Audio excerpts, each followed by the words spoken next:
ಆಗ್ಬೇಕಲ್ಲ. ಒಂದು ದಿವಸದಾಗ ಏನೆಲ್ಲ ಆಗ್ತದೇನು? ಸುಮ್ಮನೆ ಹೇಗೆ ಒಂದಿಷ್ಟಂದೇ ಒಂದು ವಸ್ತು ರೂಪುಗೊಳ್ಳುತ್ತದೇನು? ಒಂದು ವಸ್ತು ರೂಪ ತಾಳಬೇಕಾದ್ರೆ ಕಾಲ ಬೇಕಾಗ್ತದೆ, ವರುಷಗಳು ಹೋಗಬೇಕಾಗ್ತದೆ. ಈ ಸಹನತ ಅಂತ ಏನದ, ಅದು ಬಹಳ ಮಹತ್ವದ್ದು. ಅದು ಎಲ್ಲವನ್ನು ನಿರ್ಮಾಣ ಮಾಡ್ತಾ ಇದೆ. ಎನಿ ಗ್ರೇಟ್ ಅಚೀವ್ಮೆಂಟ್, ಯಾವುದೋ ಒಂದು ಸಿದ್ಧಿ ಅಂತ ಇಟ್ಕೊಳ್ಳಿ, ಅದು ಒಂದು ದಿವಸದ್ದಲ್ಲ, ವರ್ಷಗಳದ್ದು, ಲಕ್ಷ ವರ್ಷಗಳದ್ದು.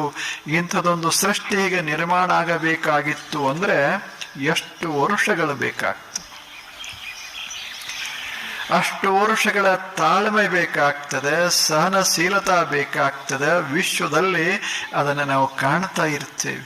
ಒಂದು ಬೀಸ ಹಿಂಗೆ ಊರಿದ್ರೆ ಮರುದಿವ್ಸ